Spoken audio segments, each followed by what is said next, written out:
What's up, y'all? My name is Ian Edwards, and welcome to the Soccer Comic Rant.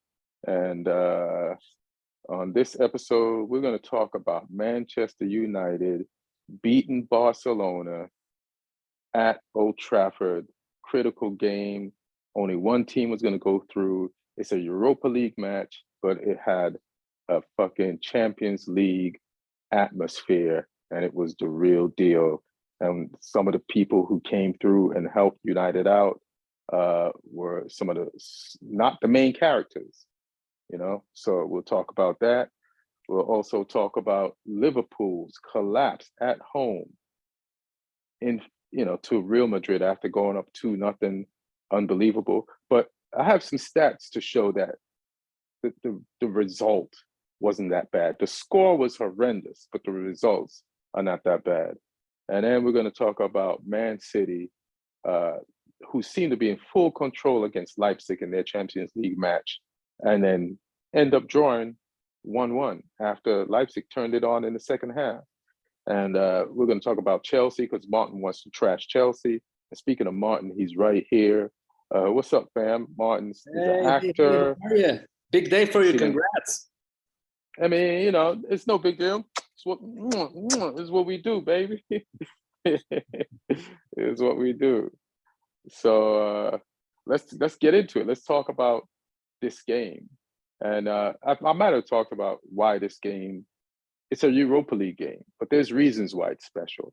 The reason why it's special is because Barcelona is at the top of the La Liga table. They're ahead of the current Champions League champs and La Liga champs, Real Madrid, by 8 points. And their defense has improved. They've got their old player who won the Champions League with them 4 times and multiple league titles with them, Xavi, as their coach. And their team is on the right path. On the pitch, probably not financially and legally, because there's like all kinds of shit going on with them bribing referees and that stuff that we may or may not talk about. But it takes the level of this Europa League match up a notch. And then we got Manchester United, who are in their ascendancy right now. Over the years, even if they've been third or came in second or in the table or even third or got a Champions League spot, we knew there was something missing and that maybe the coach wasn't right to take us to the next level or the players weren't. But now we have those things in places and we have victories over legit teams, not just teams that we should be, but legit teams to like legitimize our status as third in the table. So a clash between two teams with these type of ingredients is a legit crash, you know what I'm saying? A clash. So, the first leg was 2-2 at the Nou Camp, and this is the second leg at Old Trafford. And, there's this love affair going on between, and it's weird. Like last season and the last few seasons, there was a divorce between the Manchester United players and the fans. And I'd go on all the fan sites, YouTube channels, and people and fans hated these players. Some of them they liked, but most of them they hated. And they were written off by these fans. And let me just tell you something. Like, the love that these fans have for these players right now, some of these same players that they've written off, is just beautiful for me to watch and experience. It's almost like watching a divorced couple get back together and like have some therapy. Ten Hag is a therapist, he mediated between the fans and the players, and like, why don't you like them? And what do you think you could do more to make them like you? And like, let's work this out. And he's been a great therapist. He's coached these players, and he also talks to fans. And in a press conference before the game, he's like, come out, let's hear your voice. We need you. And the fans like, hell yeah, fam, we'll be there, Ten Hag, in full voice. And they created an atmosphere that it was impossible for Barcelona to win in this game. And it was also impossible because Barcelona were missing 3 of their key players, Dembele, Gavi, and Pedri. If they'd been there, it might have been really harder, and they might have like stole it. So you got to give Barcelona credit for not having those players. But United have had injuries all season too, and we've had to handle our business. We played them at the new camp, I think, without Casemiro, and we don't have Martial. We don't always have Sancho, and Anthony has been injured too. He wasn't there at the first game. So it's all a trade-off. And this game started out intense. The crowd was in full voice. I just, again, shout out to the United fans for just bringing it. It's just like I was watching this at home, 6,000 miles away, and I felt like I was there. That's how much United fans brought it. And that's how much the players on the field felt it. And, we got some of the first chances in the game, and then the game got a little scrappy because Barcelona presents its own challenges. There were players on the team for United that didn't look great in the first half, that were nominating themselves to be substituted in the second half, like Fred, for example. Fred, terrible first half, like worst player of the match first half. Second half, player of the match. Jekyll and Hyde dude, just couldn't get his passes together and didn't get all his tackles together, was trying too hard. And then it probably wasn't until he got the card that he calmed down and was like, I can't just be reckless like this anymore. With the aspect of my game, which is the good part of my game with tackling, I gotta at least just cover people. Bruno made a mistake when he grabbed Balde in the penalty box, and Balde's a good young left back for Barcelona. That's going to be great for them for years to come. And he sauteed Bruno a few times in that first half, which led to, I guess, Bruno panicking and pulling him down in the box, and they get a penalty. And Lewandowski steps up, takes the penalty, and to David de Gea's defense, he almost saved that shit. Like, he got his hand to it, so, which I hope is an indication that De Gea is getting better at taking or keeping penalties out the back of the net, because Lewandowski is a legendary scorer, one of the best in the world for over a decade, and to put a hand on one of his penalties is no small feat. And De Gea also messed up a little bit in the game too, like with some back passes. It wasn't his best, but then he did have his moment later on when he saved Koundé's header, when Koundé jumped over Sancho in the second half and put his head to the ball, and De Gea had to push it over the net. So kudos to that. But some bad back passing. The back pass that he made that ended up in the clutches of the Barcelona players that Casemiro and Martinez and Varane saved and blocked those shots. It was also a rare bad back pass from Martinez. It wasn't the greatest back pass, so I wouldn't put that all on De Gea. It was almost like Martinez made a Maguire back pass. That's one of them Maguire back passes. It's like, come on, turn around, get that ball out of there. But yeah, so we didn't give up a goal there, and in the second half, Ten Hag made some changes. He got Weghorst out because I don't think Weghorst was pressuring enough. Like, it's like a slow kind of pressure. Like, he just needs to be faster. I don't think he is faster. I know people can acclimate to a league and get faster once they figure out how to do it, but Weghorst is not always doing that right now. So they moved Rashford to the 9, Sancho to the left. They put Bruno was on the right, which I think he was already over there. And then what else did he do? I think that was about it for the changes, and shit changed immediately. And Fred scored the first goal to get us back in this game. And that's almost pretty much a world-class goal. And I watched it over and over, and it looked like one of those goals that Fred's been practicing. Like, say there's 10 types of goals of somebody can score. Fred has been practicing goal type number 1, number 3, and that was number 8.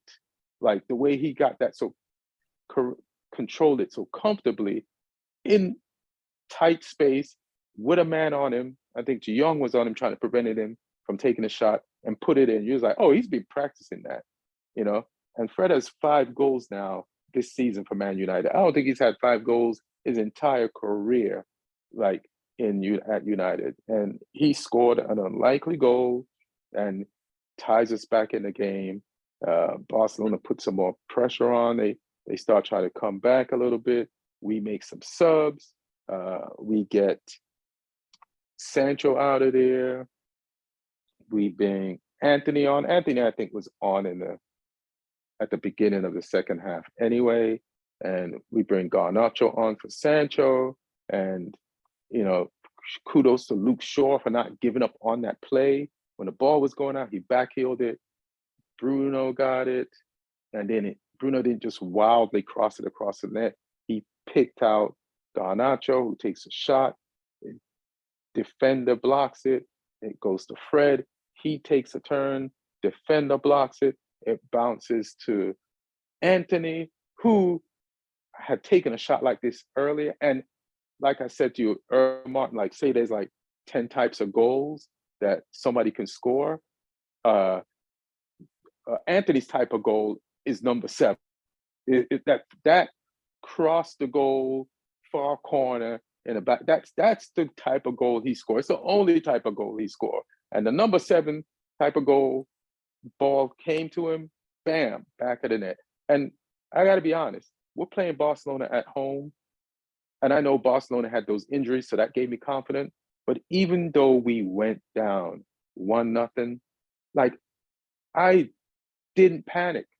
And that's how different this United team is. They're like, in this year alone, they've changed so much. Like last year, I would have been Barcelona, we're down 1, game over. This time, I could watch this game with us being 1 down, with no panic, with full confidence that we get back into this. And that's how much Ten Hag and the boys and the fans have all like revolutionized our relationship with each other and our style of play. And now this is a meaningless game that meant so much because it feels like we won something. If there was ever going to be, like, this should have been the final of the Europa League, but it's just one meaningless stage that the UEFA committee added. So we had to go through it. But again, you know, when you look at it in a macro sense, this game means nothing, but in a micro sense, but maybe even in a macro sense, it's like to beat Barcelona and add that to your resume for the year gives you so much confidence going forward. And then this weekend, we got to play Newcastle for the Carabao Cup final. And, you know, hopefully the boys will bring it again 3 days, 4 days later, 3.5 days later with hardly any rest. But yeah, man, Bruno, like just, you know, doesn't make the best play every time, but he's always fucking working. You got to give him credit for that. The fact that, and just one more thing, the fact that when in the second half, when Sancho was on the field, Rashford was on the field, Bruno was on the field, Anthony was on the field, like just our attackers, I was like, we got so much talent out there. It is amazing the talent that we got out there. And even though we're difficult to beat, which is fantastic, and it's not always champagne football, imagine 1 year from now, when these players are more used to each other, when these people know Ten Hag's system more, this is gonna be some of the best football you've ever witnessed in your life. Plus, we have the grittiness and the toughness of Martinez and Varane and Shaw. Like one of the hardest tackles Martinez did today was after Varane blocked that shot by Lewandowski after he'd beaten De Gea and it was going to go in the goal, and Varane stopped it. But also behind Varane was Shaw to stop it if he didn't stop it. And the way Martinez grabbed Varane in celebration, that was his, but that's the type of team we got right now, fam. So I don't know if you saw the game, but what do you think? Well, that was a very impressive monologue, yeah. Hey man, you know. Uh, Thank you. Here's what I think. Like I was thinking about it on my way here, and a couple of things. First of all, yeah, I agree with you. Both Man U and Barcelona are now the Europa League teams at the moment. They're both Champions League teams. Barcelona and Man U will be in the Champions League next year, and they will be playing for winning it. Both teams. Both teams are stacked, have a lot of talent. Both teams bought well. Both teams bought well in different circumstances. I would say Barcelona more controversial for sure, but both teams really improved over the last year, half of a year, and are much better teams than they were previous season. Both have managers on the come up, and I think that was a very interesting kind of balance of power.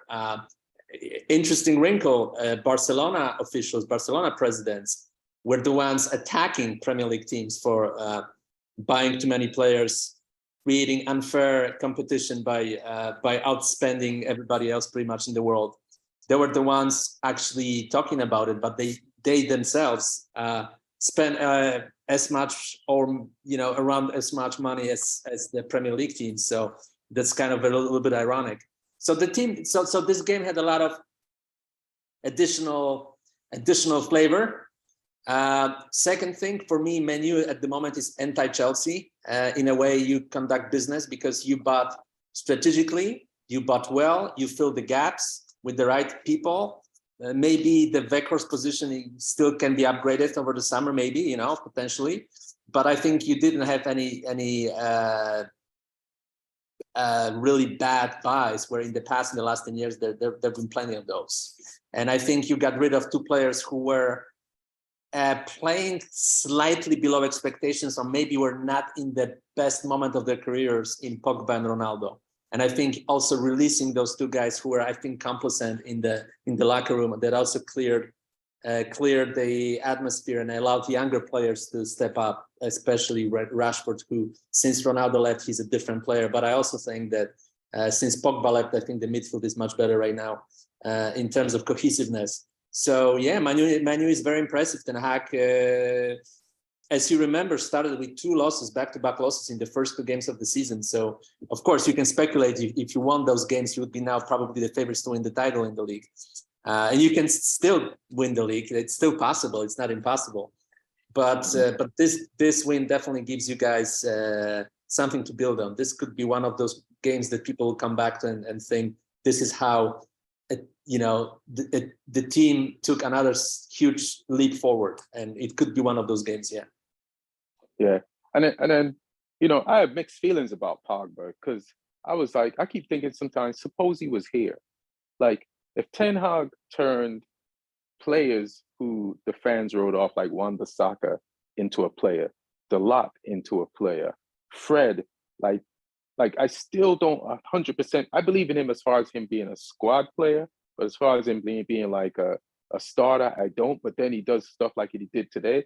Like in the last 3 games, he's had like terrible first half, but then 2 assists, because he had an assist for us against Barcelona at the new camp, and that's in the new camp. He had an assist for us against Leicester this weekend, and then he just scored a goal. You know what I mean? And then he has so many tackles today. It's like he was just winning them in the second half. He just made up for every mistake that he made in like his career at Manchester United in just the second half of this game today. So when you talk about, like, you just mentioned, like, we had some bad buys, right? Because when you say that, Fred could have been one of those bad buys you mentioned, like, and so would have. Who else would you consider have been a bad buy, like from last year? Maguire is not a great buy considering the money you spent for him. He's the only like permanent so far bad buy. Like, but Lindelof, when you play Lindelof next to Martinez or Varane, it's another class. And then Fred is coming through now and showing that he's a better player. So we might have paid a little bit more than he was worth, but he's actually coming up to his value Yeah, no, Excuse me, by right the now. I don't mean players who are on the team right now. I mean in the past, like people like Alexis Sanchez, like Di Maria, like who else was there were But yeah. I mean, kind that's like way back. But even Di Maria, like, it's not a. He could have probably worked. who was the guy? Falcao, you know, those type of buys. You know, you've made some like That was alone. yeah, that was alone. Okay. Yeah, yeah, But there were and we some, you got know, him. questionable signings where now I think it makes more sense. You know, like it makes sense. Casemiro makes sense. Yeah, You know, who else? I agree with all that. Yeah, the guys that you have right now, they make sense. Martinez Yeah, makes sense. You know, yeah. Malacia makes sense. So yeah. Mhm. Like, as far as Martinez is concerned, like when we were trying to buy him, Ajax kept on raising the price, and we were like, "Oh, you're ripping us off." But the way he plays now, we ripped you off. You should have still asked for more, because if this guy, if anybody's worth more money, it's that guy. So thank you for thinking you ripped us off, Ajax. We ripped you off because this Yeah, guy 100%. is a baller. And his price went up automatically after winning the World Cup. I mean, that's something that Shit, we could sell him for Koulibaly money yeah. right now. Yeah, yeah. Anybody would take him. In Tottenham, we can sell Romero for much more because he won the World Cup and he already played in the Premier League. I think we can sell him for much more than we paid for him for sure. I would hate to be the fan of the team who falls for that trick. But someone would. I'll tell you that. I wouldn't want to be a fan of that team who falls for that overpriced, price marked up Romero. I don't believe in him like that. I know he won a World Cup. I know, is it Scalini played him, so it's not like he was just there on the bench. He actually played, and he put in his time, put in work, and won his medal. But you know, I don't know, man. I'm not. But Ian, even the guys from the bench, you know, like the whole MLS campaign right now for the new season is that for the first time ever, there is an actual world champion on the MLS team, the guy who was with Atlanta, right? And he played only one game in the World Cup, but he's the first one in the history who won the World Cup while playing for the MLS team. So obviously they're marketing the fact that he did. And hold up. People do like him. There's an Argentinian that plays for who? Atlanta United. What was his name? Let me find out. He played only one game though in the World Cup. He played. I didn't know that. Yeah, I think Hugo Almeida. Let me check. Argentinian Atlanta United. But MLS are promoting, you know, Thiago Almada. And where did he play before? Did he just get to the MLS, or he been in the MLS? I think he played Argentina before that. He played. Let me see, Thiago Almada. Is he young? He's quite young, yeah. I think he'll come to Europe eventually. But Thiago Almada, he's 21 years old. He played for Vélez Sarsfield. He played for Vélez Sarsfield, and he played one game. Trying to figure it out. Which one? Yeah, but he played one game, I think, in the group stages. Okay, good for him. All right, good for him, and good for the MLS. Yeah, you got to market it. Yeah, 21 years old. 21 years old. So he'll definitely end up in Europe at some point. But they are marketing him, and because it's the first time that it happened. Of course, MLS had players who used to be on the World Cup team, like Kleberson, for example, came at the end of his career, right? And people like that. But that's the first time, or Thierry Henry. But that's the first time that he's an active World Cup winner on an MLS team. All right. And you say Atlanta? Huh? Yeah, he plays for Atlanta. Atlanta FC. Yeah. Is it Atlanta FC or Atlanta United? United. Atlanta United. All right, Atlanta United. Well played. Yeah. Let's move on to. I should be happy about this news too. Let's talk about Liverpool versus Real Madrid, or whatever Liverpool thought they were doing against Real Madrid, because what a crazy game. Like, Liverpool has had a season that they could never imagine, especially after competing on 4 fronts for 4 titles last season and going to the final, all 4 finals winning two. They won the two least prominent ones, and they missed out on the most prominent ones. And there's no final for the Premier League title, but that last game, with watching them play a team and Man City play a team to see who was going to slip up, almost felt like a final. So, but they won the Carabao Cup and the FA Cup, and they lost to Real Madrid in the Champions League. And now this was like the rematch since then. And recently, Liverpool and Real Madrid have had a recent history of like coming up against each other. They've been against each other in 3 Champions League finals in the last 4 years or something like that, or maybe 5 or 6. So, or maybe more. So, Liverpool has had 2 wins in their last 2 Premier League games, one against Everton, and I think they beat Newcastle last weekend. And it's all right, is Liverpool coming back? But I feel like there's something wrong with Liverpool, and it has to do with their intensity in their midfield. But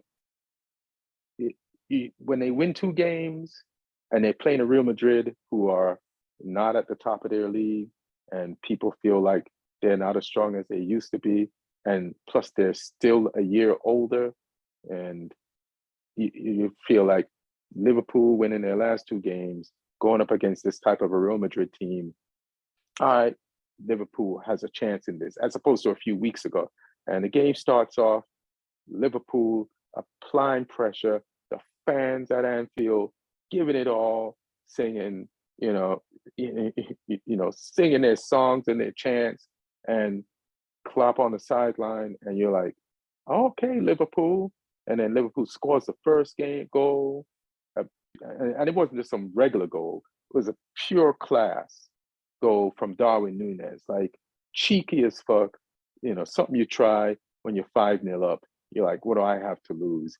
Puts the ball in the back of the net, styles on the Real Madrid goalkeeper Courtois, gets the ball in the back of the net, and it's like, all right, let's see what else is going to happen.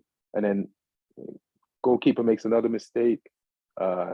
He wants to pass the ball out, but while he's trying to pass the ball out, he has his eye on Salah, who's applying pressure, and he's looking at Salah more than he's looking at the ball. Ball hits his knee, bounces in front of Salah, boom, Salah puts it in the back of the net.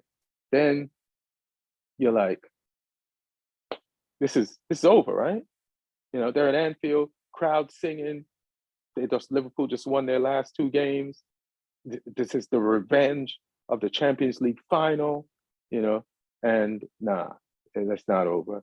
I think, Real Madrid got both goals back before the half. Before the half, it's 2-2. Like Vinny, yeah. Vinny, like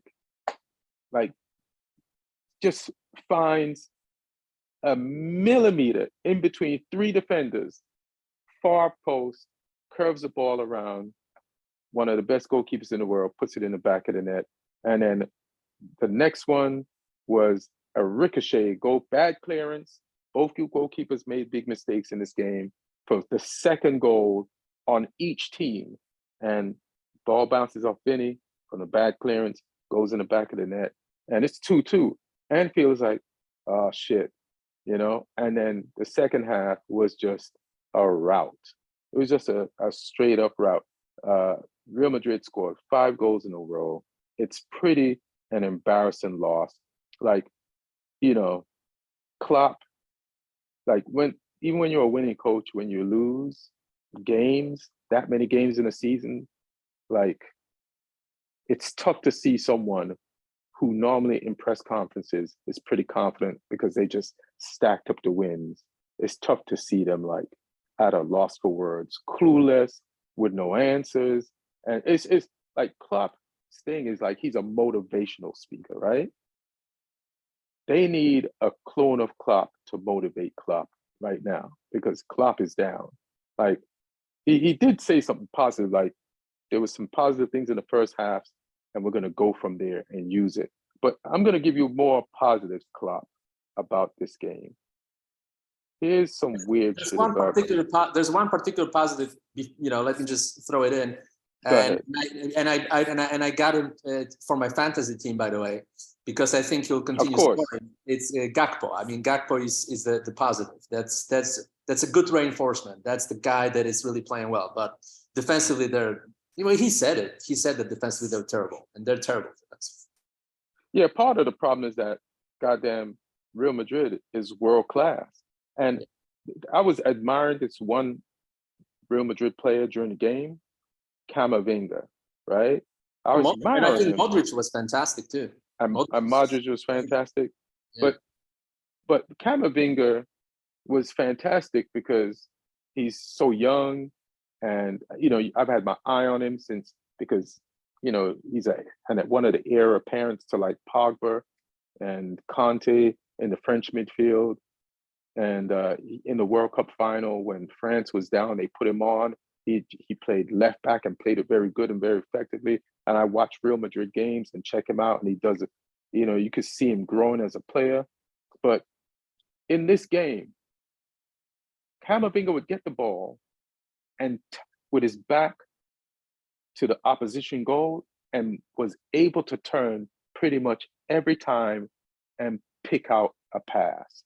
And I was like, when we play football, like, and those guys press us, how hard it is to turn. Mm-hmm. And sometimes you don't turn when nobody's on you because you just worry that somebody's on you. But Camavinga turned every time. And then I started looking at the game overall, and I was like, is Camavinga this great, or is Liverpool this poor that there is no pressure on this guy so that he can turn and dictate the game? And that was the problem with Liverpool, especially in the second half. Like, you can't let Camavinga have the room to turn like that, or you're going to get destroyed. And that's exactly a major part of their problem. It's like they let Camavinga like pirouette like a ballet dancer in the middle of the field the entire game and pick out passes on them. And then, like you said, Modric was good. And, Valverde, like, that's an energy monster in the midfield. I like what Ancelotti's doing. He plays one of his old guys and throws in two of his young guys for the midfield, like to get them ready to take over the complete job of the midfield. And then there's just one. Go ahead. Yeah, and let's not forget that also that's his farewell tour, because he's gonna take the job with Brazilian national team after this season, and he wants to win the Champions League again. I mean, Real Madrid obviously are the most successful Champions League team of all time, and he definitely wants to win the Champions League because he's not gonna win the league. I don't think he will. So I would say they will probably focus on this competition now. Is this a definite thing with him taking the Brazil job? Yeah, from what I'm hearing, it's definitely. All right. I think you're the only person. Unless he can do both, but I don't think that's possible. Nah, he can't do both.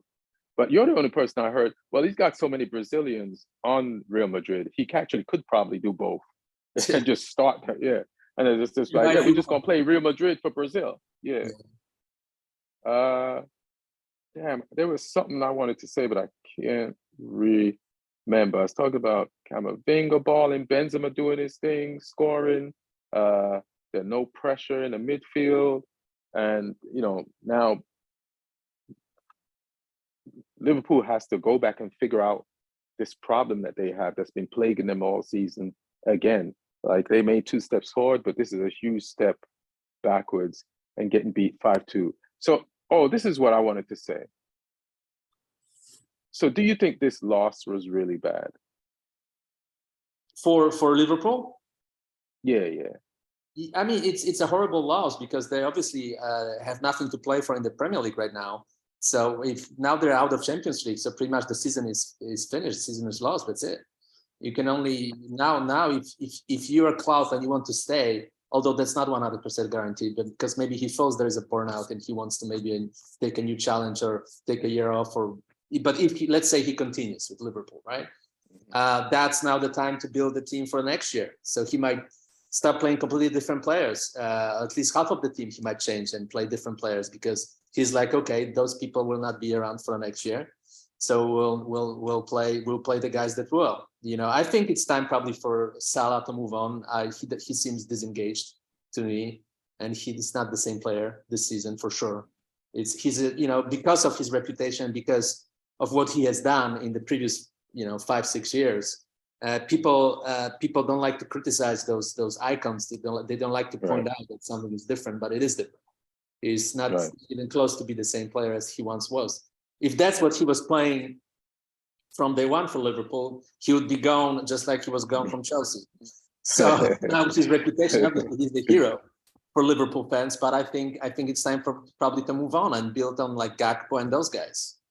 It's time for Liverpool to and it looks like Darwin Núñez, I don't know, might not work out for him. Might be like another Andy Carroll case. Darwin Núñez, no, he scored. He scored one goal, but overall he missed so many chances. I actually am friends with a bunch of Liverpool fans, and they're all complaining. No, he's way better than Andy Carroll, bro. And he scored this weekend coming up, last weekend, and the weekend before. I think he's money. Yeah, nah, Haaland is. Oh, okay, but yeah, I guess. Yeah. But so do you think this, just a yes or no question, do you think this was a terrible game for Liverpool? 5-2. That's it. That's the end of the season. Unless they win 4-0 at Real Madrid, but we both know it's not going to happen. Well, here it is. So as far as it's the end of the season, I don't think so, because they're only 7 points out of 4th, which you guys are in 4th. So, and they have a games in hand on you guys, Spurs. So you could get caught. I don't think so. I think it doesn't look that way to me. But you should look, because this is not the type of season for him to be like just experiment with the future. He could catch you. You know what I'm saying? But also, when you see a score 5-2 Real Madrid over Liverpool, you're like, man, they got blown out. But here's the funny thing about these stats. Both teams had 9 shots apiece. Liverpool had 5 on target. Real Madrid had 6. Liverpool outpossessed them 52% to 48%. Passes were 555 for Liverpool, 527 for Real Madrid. Liverpool had 85% pass accuracy, and Real Madrid had 85% pass accuracy. So this was a game where they got out-clinicalized as opposed to outplayed. Like the biggest stat in this game is the actual score, 5-2, which makes it look like Liverpool didn't do anything at home, but they actually played an even game head-to-head with Real Madrid, except Real Madrid was more clinical in the department that counts the most as far as goals. So this game probably is not as bad as the score indicates. But, goals are the ultimate stat. So that's all I have to say about that. So where you at in the table? Where they at behind you? Yeah, you're correct. They're 7 points behind. They still have to play you guys. They still have to play City and Arsenal. So I would say with the form they're showing this season, I'm not very optimistic about them making a run, although it's possible. Listen, they're really, maybe this them, going out of the Champions League will make them more desperate to get something out of the rest of the season. But I wouldn't bet on them. Yeah, I might mix them up with the Chelsea situation. They definitely have a chance, outside shot, I would say, where Chelsea has no chance. Yeah. All right, we'll get to Chelsea because Chelsea plays Spurs this weekend, right? Yeah. But let's just talk about. Did you see the Man City versus Leipzig game, and in Champions League? And it's so funny, man. Pep style, like they come out, they dominate. They had all the chances in the first half, and they make it feel like Leipzig is on the road as opposed to them in the first half. And then in the second half, a complete turnaround. Like, in the first half, Man City get the goal. good goal by Mahrez, and you think, all right, Man City got this. But football's like a very funny game. And I kind of felt like this game wasn't over either. And in the second half, like Leipzig just got to play their type of football. And they attacked, they opened the game up, they made the shit up and down, which is exactly what Pep didn't want. And, you know, over here in America, like before the game and the pregame, they highlight certain players, like usually one from each team. And in this game, they highlighted Haaland because he's a goal scorer, and they highlighted Guardiola because he's a defender. But the irony is the defender was the goal scorer in this match and put the ball in the back of the net and tied the game up.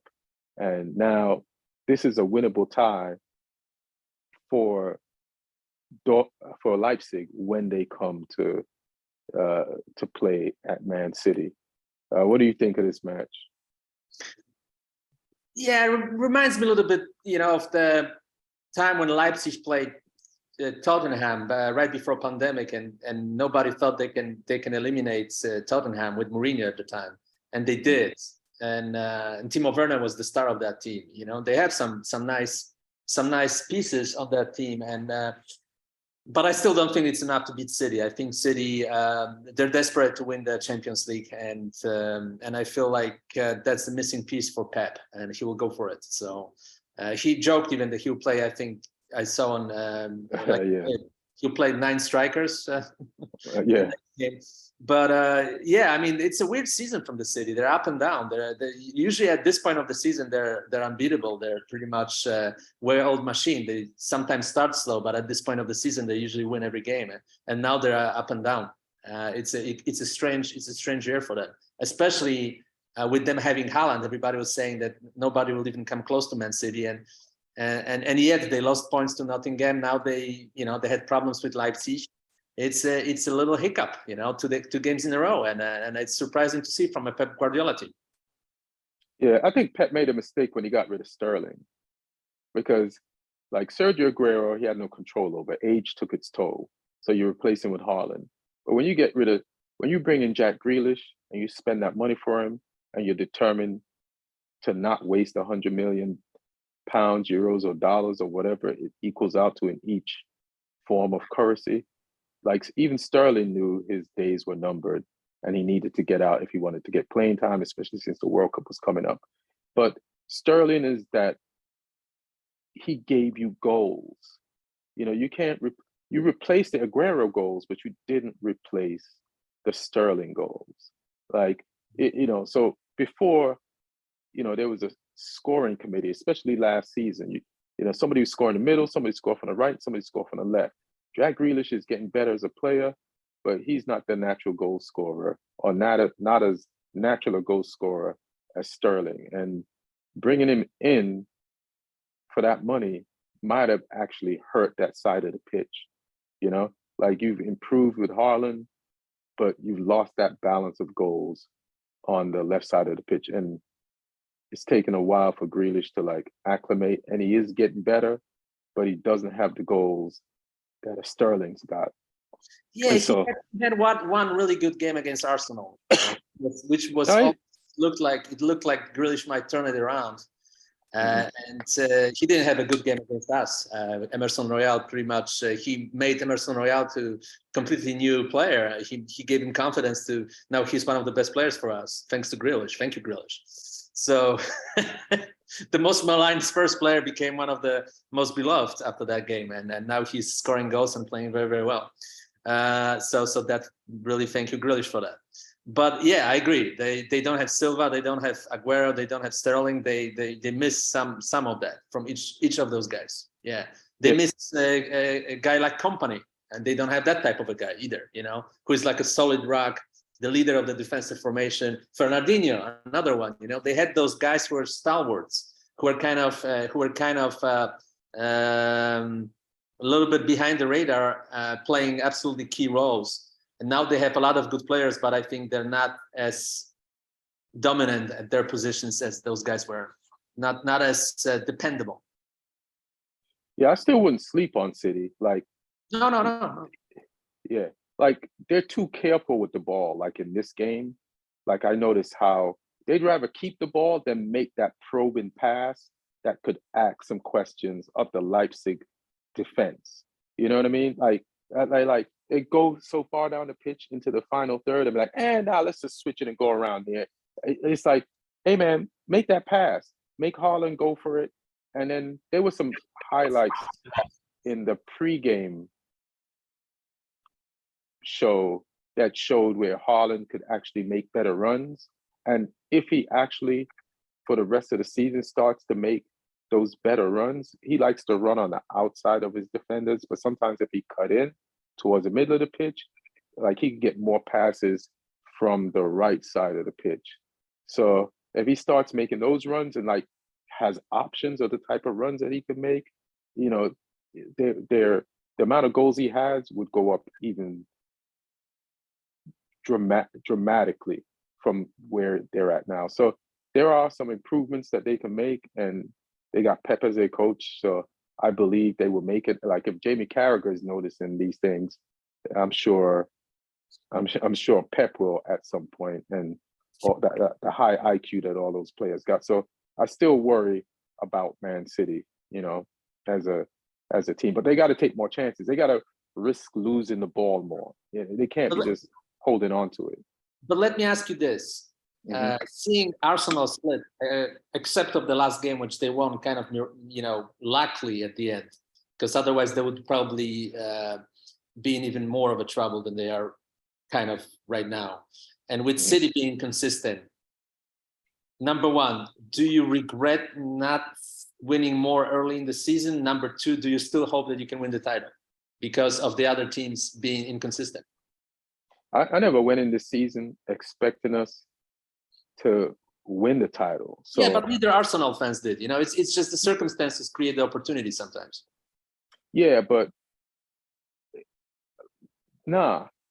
This is what you said something earlier about the games that we lost at the beginning of the season, and those games at the beginning of the season, like, are so pivotal in defining us, because we had a great preseason, and then we go in and we get hammered by two teams that are mid-level table teams, right? Hammered, right?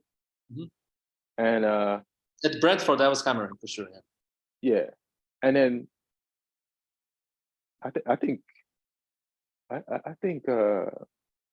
what did they Brighton beat us by even more than them, but I'm not sure. I got to go back. I've erased it from my memory. But what is important about that is how quickly we shifted our mindset and went on a winning streak from those two losses. And that's very important, because that's some shit that showed you at first that Ten Hag has instilled a mental shift in our players that we needed. And without those two losses, we might not have made that shift. So I don't regret where we are now, because we probably needed to lose those games and realize how serious this is to be as serious as we are now. And so, how life is, or football is, like, sometimes you need to go through something to be something.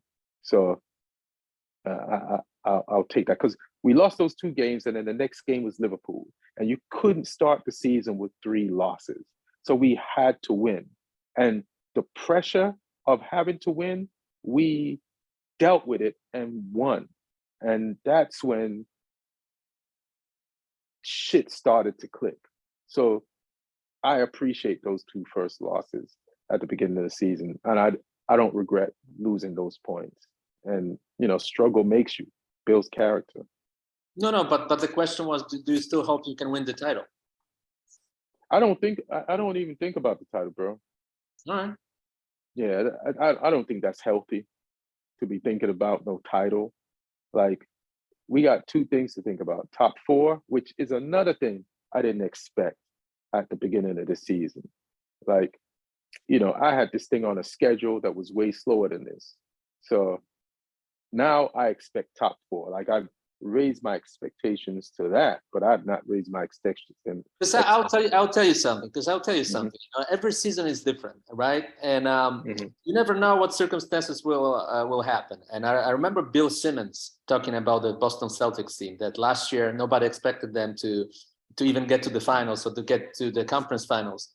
And you know, they were on the run and they went to the finals and they were up 2-1 and it was a missed opportunity at the end of the day. And the people were saying, oh, yeah, you have time, you have two young leaders, you'll be in it next year or for the next 4 or 5 years, but you never know. There might be an injury, then something might happen. Someone might get better, someone might buy a lot of players, and the time to win was actually that year, you know. So it could be the opportunity because Chelsea and Liverpool are or your coach might get caught cheating and you might lose him. Like something like that could happen. Exactly. Right. So you know, like right now, Chelsea and Liverpool are clearly in crisis, and they might not be next year. City are inconsistent. Arsenal are kind of ahead of themselves. Tottenham obviously is not going to win the title, so it could be the year to go for it. You know, could be the year. It could be the year. I ain't gonna front. Like in the back of my mind, I'll be like, we in the title race. But in the front of my mind, I'm like, chill. You know what I'm saying?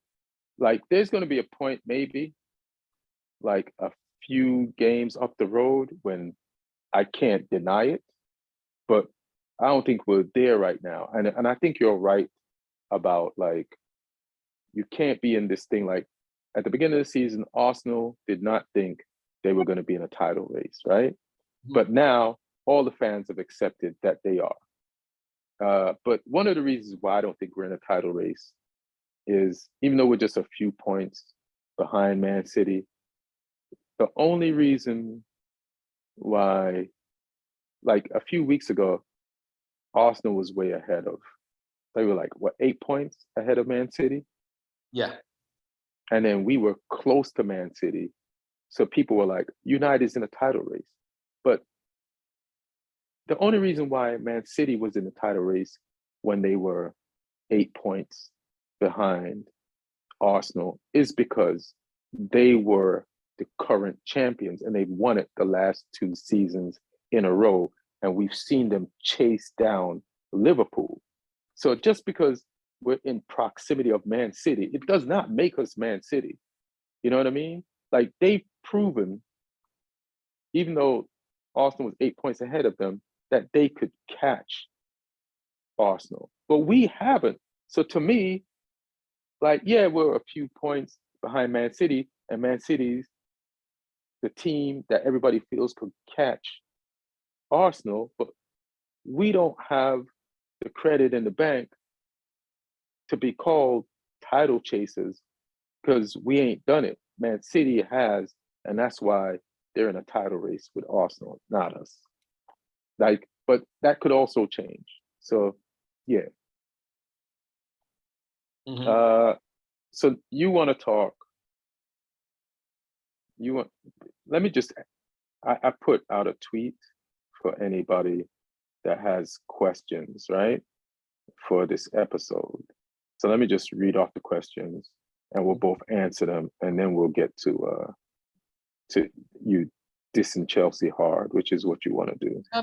I mean, not too hard because we still have to play the game. So I'll diss them. I would say I would diss them accordingly to where they are, but I'm gonna wait. I'm not gonna over diss them, so it doesn't come back. You know what I'm saying? So you don't get clipped up. All right, I feel you. So there are kryptonite. They're unfortunately doing very well against Tottenham historically. So I have to be very careful what I say. Yes, please continue. Okay. Yeah. So Oscar Starchild says, who do y'all think was the player of the match? And he's like, ? De Gea. And I disagree. I think Fred was the player of the match just because the amount of tackles he put in the second half was bananas, and he scored the goal, and it was just a different guy. But the second half definitely made up for the first half, and I think Fred was the player of the match. You think was the player of that match? Yeah, I agree. I think he has those games sometimes, and he became valuable part of the team. And I believe in the, he's the guy who cannot be one of your 5 best players on the team, 5 most creative player of the team. But if he has the right players around him, he can be a good piece. Yeah. And Oscar Starchild also had another question. He said, can y'all rate Ten Hag's time at Man United out of 10? By the way, just coming back to what you said, I think we have a Fred type player on our team in Højbjerg, and I think they're both kind of very similar, that they cannot be the top players on the team, but they're very important. They could be an important part of the team, but just how they fit into the whole team, But they need better players around them, like better talents around them, because they're good in their feistiness and fighting spirit and tackles and all that. Yeah, I think Højbjerg's actually a better passer than Fred, but Probably. yeah, I see what you're saying. And finisher, yeah. So what do you rate Ten Hag's time? 9. 9. Yeah, I'd say 9 right now, because if this was Monday and we just won the game at Wembley on Sunday against Newcastle coming up, I'd be like 10, because to this point, it's a 10. Even with the losses, it's a 10. You know what I mean? Like, I don't remember. No, I'm not going to say that, but I would say I'm saying 9 because too. I want him to finish a season, so we can judge him on a finished season. So I want to see the finished product. Yeah, I would say 9 because we expected. Most fans and pundits had a certain level of achievement in mind, right, for this team in Ten Hag's first year, and he's overachieved that. So yeah, give him a 9 for now. Today, 9. Now, this weekend, Premier League, we got Chelsea versus Spurs, right? Mm-hmm. Where are they playing at? I think we're playing at home, which makes me a little bit more confident. Let's make sure. Yeah, because the last game was at Chelsea, was 2-2. The game when Conte and Tuchel started pushing each other. That was the first game. So we played at Chelsea that game. It was 2-2, and they got into it, Tuchel and Conte. So that's the revenge game. All right. So who you got? You're a Spurs fan. I think we're going to win this game, actually. I think we do. I think Chelsea are in position where they didn't make a decision to change the coach. If they fired Potter and there was a new coach, I'll be very, very worried about that game, because I think they would respond to the new face in the locker room. I think everybody wants them to move on from Potter, except of the guys who hired him. So he's still there. So I think we might actually fire him in this game. I think Neil will actually, for the first time in his life, he'll be happy with us beating Chelsea and getting Potter out of Chelsea. Yeah, it is the big game this weekend. It's just not working. It's just not working. They're losing every game. So why wouldn't we beat them? I mean, it's a broken team. It's a completely broken team. It's like when you have a computer that is broken, or if you have a car that that you cannot start the engine. You're not gonna start the engine. Simple as that. You need a new car. You're saying Potter is a lemon, like Chelsea bought a lemon. Yeah, I Chelsea think bought a lemon from Brighton. They have to lose this game to move on. To be quite honest with you. Yeah, I mean, yeah, I feel like if last week was horrendous. You lost to the team at the bottom of the table at home. So now this is a derby. And they lost to the rival. They lost to Dortmund. And they lost to Dortmund in the Champions League. It's going to be tough for Potter to survive this. But that's one of the reasons why I think they'll win. Even though I don't think Chelsea's season is going to get much better. Like even Liverpool with Klopp, even though they're having this terrible season, they have those wins that make you feel like, okay, this is about to get turned around. And this is one of those moments on Sunday. But you know what's the difference, right? Liverpool had Klopp, who won so much. He's a hero. He's an iconic figure, and he's the Mr. Successful. He's a champion, right? Where Potter from day one, he's pretty much. Well, people are questioning if he should be hired in the first place. and then it's the horrific run, and people are like, what the hell is he even doing there anymore? And so it's a different position, because the authority of Klopp in Liverpool's locker room, the authority of Potter in Chelsea's locker room, they're like a complete opposite. Yeah, I don't think players even listen to him anymore. Definitely fans. Yeah, the fans are definitely against him. But my point is not even that. My point is, it's like, do you think Chelsea's going to lose every game this season? No, I think they're going to lose this game, and they're going to make a change, and they will start playing better. And why do you think they're going to lose this game? Because we're a good team. We're a good team, and we're playing at home, where we usually at home we're better. And I think right now most of the players are in form. Some players who were not very good in the first half of the season are playing better. And Kane will score. And Chelsea, they don't know who they want to play even. Like every game, it's a different type of players. Can they get a draw? Maybe, but maybe it's possible. But I think we'll beat them. I think we'll beat them quite easily, which is usually not the case with games against Chelsea. But I think this particular game we'll be playing a team that is on the ropes, and they're like in a former heavyweight champion who is past their prime, and he just got 2 knockdowns and is barely seeing the opponent. So we just need to put the finishing touch and knock him out of his feet. This is a funny game. You know why it's a funny game? Because you said a few things that sparked some shit in my head. Like, if you beat them easily, right, then he's fired. Like, if you beat them like 3-0, excuse me, if you're coast, beat them 3-0, 4-0, he's fired. There's no way he could survive not getting fired at Southampton or this. But if they beat you,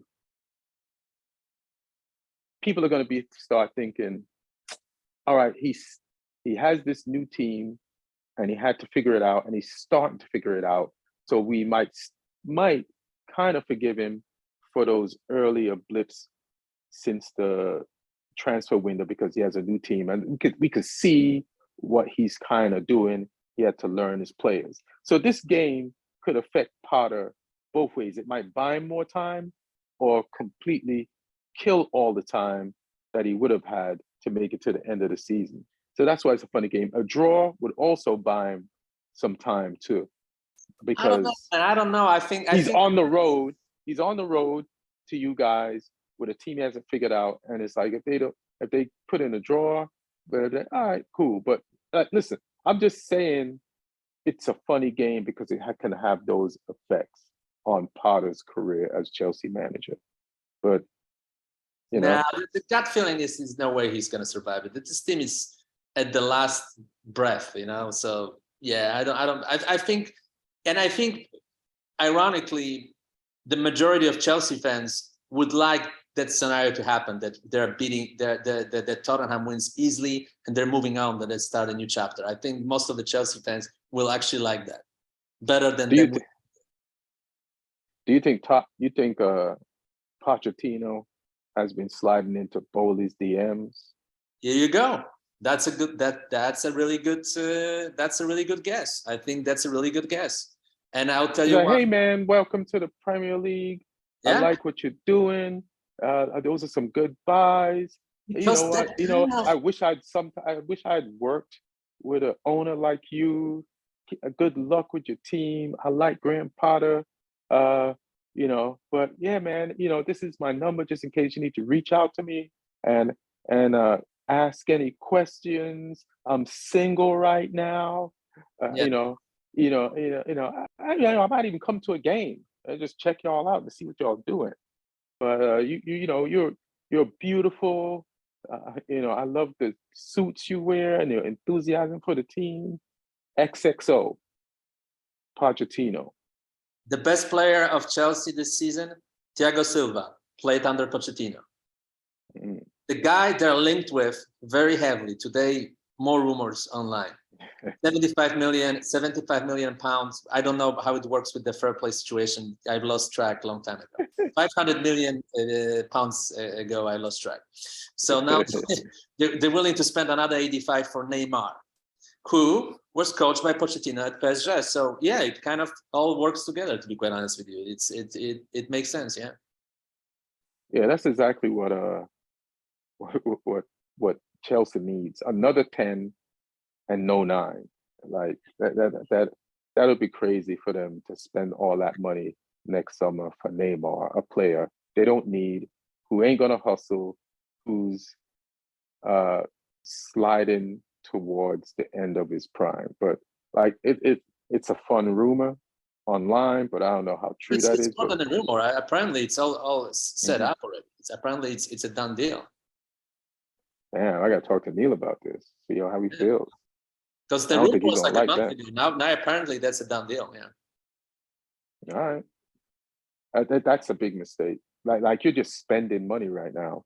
You're just throwing money at all the strippers at the club as soon as you walk in the door. Yeah. And so by the time you get to the back of the strip club and see the stripper that you're really in love with, you ain't even gonna be able to afford her. You have nothing left. And that's like an amateur's first trip to the strip club. That's how Bowley is acting right now if he does this. Like, see everything first and see what you really like, and then spend your money accordingly. But Bill Simmons, who I like to quote because I like to listen to his podcasts, has a very good word for it. It's called the new owner syndrome. It works in American leagues a lot. Like when someone buys a team, wants to spend money like crazy to get stars. I mean, that's what he's doing. right. Yeah, it's not a.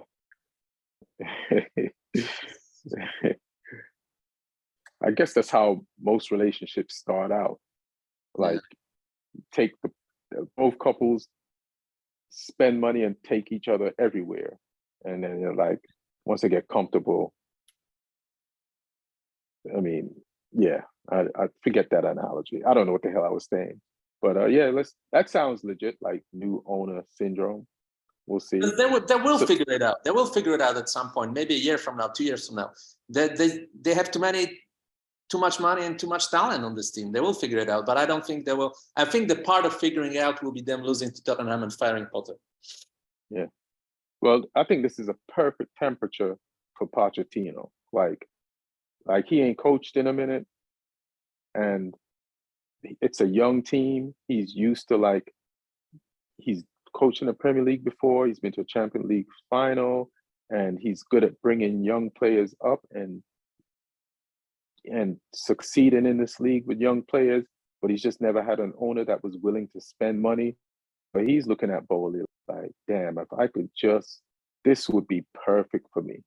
And Pochettino could finally win something in England with an English team. So, and he's just got more experience than Potter and more respect, because he's coached Messi, Neymar, Mbappe. He's got titles now. He's not the Pochettino that left England without any titles. He's got titles now, so yeah, this is perfect for him. And players all those young players, they'll believe in him, and they'll give their all. So yeah. All right. Anything else you want to talk about before we just wrap this up? Not sure. I think MLS starts new season. I think LAFC will play Galaxy this weekend. I think that's the game. So, what day? I think on Sunday. You wanna pull up? Maybe. Hey, let's because I was gonna plug this. I'm in Houston tomorrow, February 24th. I got one show at the Secret Group, and that's on Friday night, and then I'll be back in LA Saturday. So if you're in Houston or you know somebody in Houston, tell them to come to my show. But I'll be back Saturday. No, it's actually Saturday. The game is Saturday, 6:30. What time? 6:30. 6:30? Mm-hmm. But it's at Galaxy. It's at Galaxy. Oh. We could still go. Yeah, we can. Because I know a dude, so we could still go. Let's think about that, and we could probably go check that out and go see the champions. I'm looking forward to see Ricardo Puig. Yeah. No, he's a baller.